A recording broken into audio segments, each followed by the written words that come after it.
alguien pudiera decir, bueno, pero si yo lo que quiero saber es la cantidad de vapor. Sí, está bien.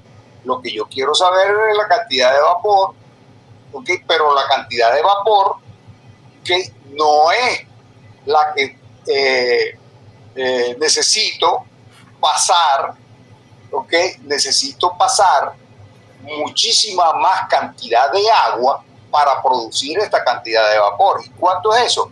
Bueno, multiplicar la cantidad de vapor por ¿cuánto? Por la relación de circulación. Entonces, cuando vaya a hacer el cálculo, utilizo la relación, el flujo másico de agua en el bajante, y cuando tenga el agua del bajante, lo multiplico por, o lo divido entre la relación de circulación y obtengo el flujo de vapor. Ok. Ahora, si ahora tengo, ¿verdad? El TDF W, ¿okay? Puedo calcular el ROTE. ¿Okay? Puedo calcular el ROTE, que sería la densidad de la mezcla aquí en el tope. ¿Okay?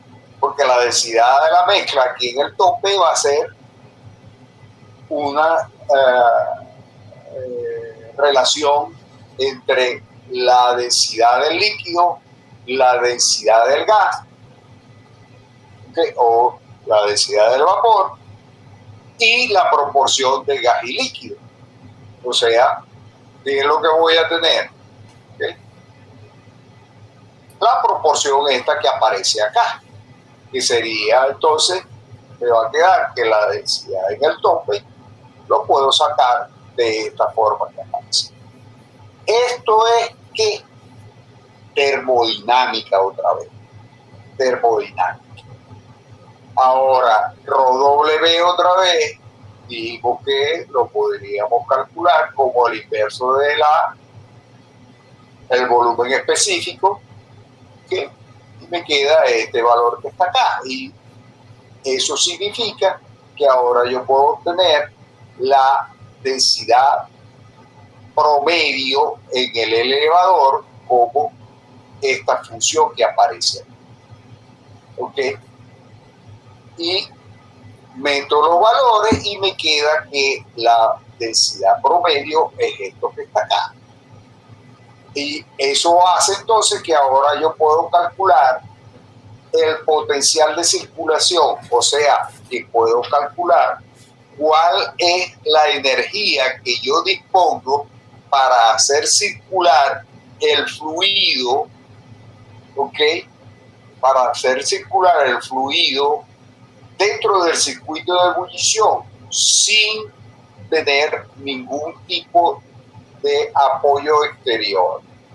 Entonces, ¿cuánto es eso? Bueno, la diferencia de altura de L, que es 65, entre 144 para llevarlo PSI a pulgadas cuadradas a pie, ¿ok? Y me queda los pies a pulgadas. Y aquí tendría la densidad en el bajante, que sería 49.183, menos la densidad en el elevador, que la acabo de calcular, y eso me queda entonces que la energía que yo dispongo es 11.386 PSI. O sea, que yo dispongo de 11.386 PSI para hacer circular el fluido, ¿okay? En el circuito de ebullición. O sea, que de aquí yo saco, ¿okay?, estas condiciones que voy a estar utilizando. ¿Está claro? ¿Alguna pregunta? Todo claro, profe. Ok, ahora,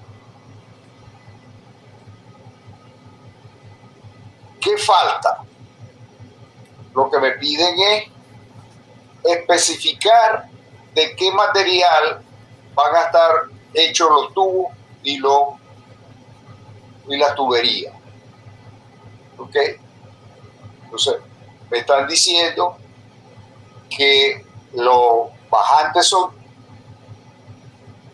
tuberías y que los elevadores son tubos.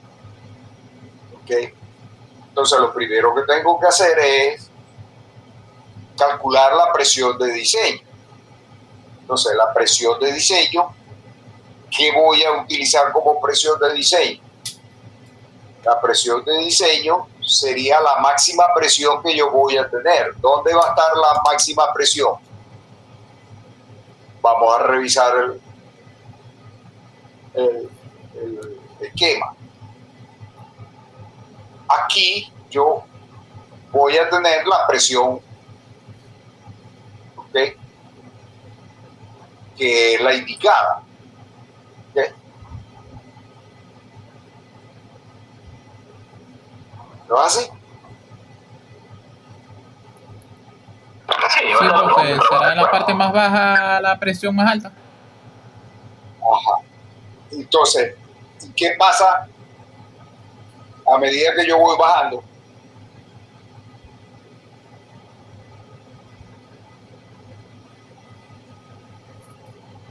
¿Aumenta la presión? Va a ir aumentando la presión. Va a ir aumentando la presión. ¿Okay?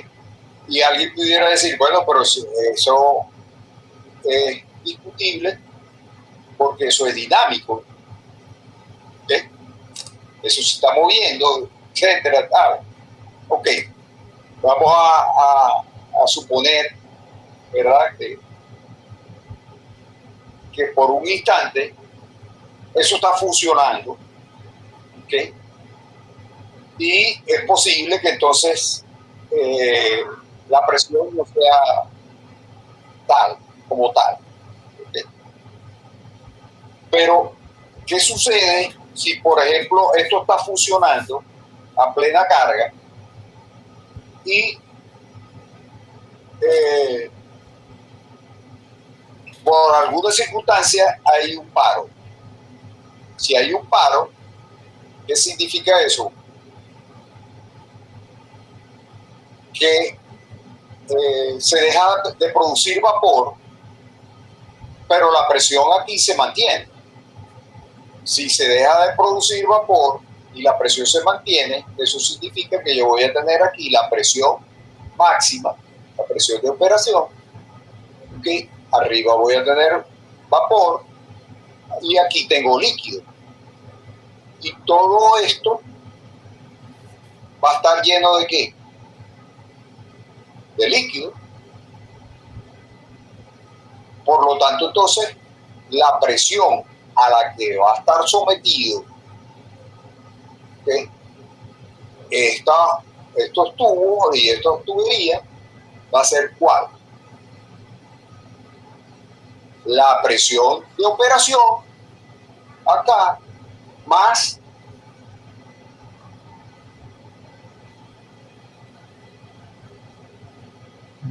la altura, la presión estática. ¿Lo hace? Correcto. Sí, profe. Entonces, eso significa, ¿verdad?, que yo tengo que sumarle la columna de líquido. Ahora, pero, ¿qué presión voy a considerar? ¿Okay?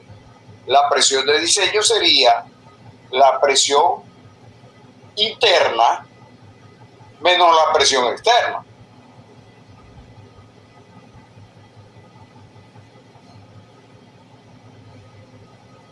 ¿Ok?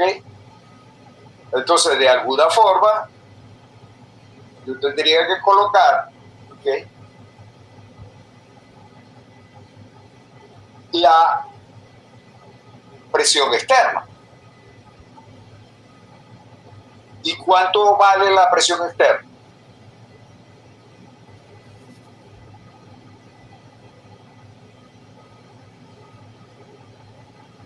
La atmósfera, la gravedad. La atmósfera es los 14.7. 14.7, entonces hay que restarle de todas maneras 14.7. Y entonces en definitiva voy a tener la presión de operación menos 14.7 más la columna de líquido. Y a esa expresión lo multiplico por 1.5 como factor de seguridad. ¿Ya? Entonces al final me queda que mi presión de diseño va a ser igual a 986.26 PSI. ¿Ya?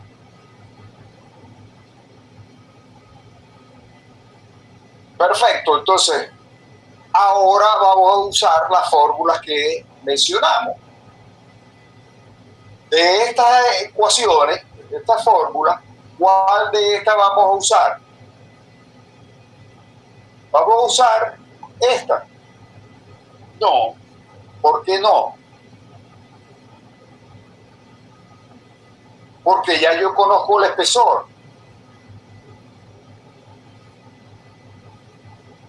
Entonces no tengo que despejar el espesor.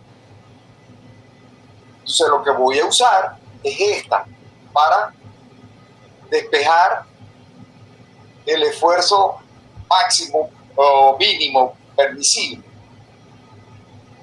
¿Para qué?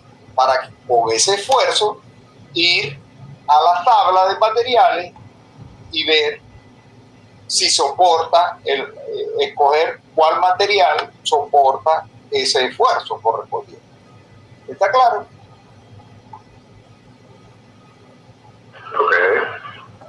Ok. Entonces, ¿qué necesito? La presión. Okay. La presión de diseño. Ok, perfecto, ya la tengo. Okay. El coeficiente de granulometría. Bueno, el coeficiente de granulometría y el sobreespesor de corrosión o trabajado. Okay. Vamos con el coeficiente de granulometría. En el coeficiente de granulometría tenemos que los materiales, okay, por debajo de 900 grados Fahrenheit tienen 0.4, ¿okay? Así sea ferrítico o así sea austenítico el material. Ok, perfecto.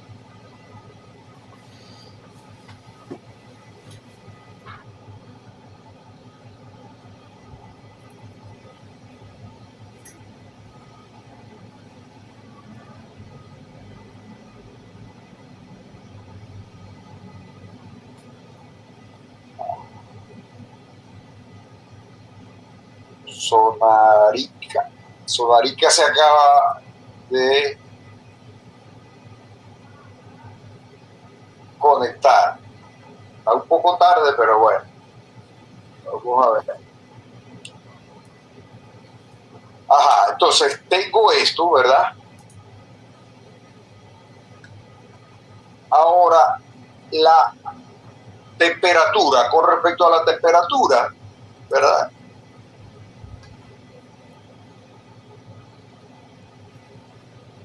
¿Qué temperatura puedo escoger?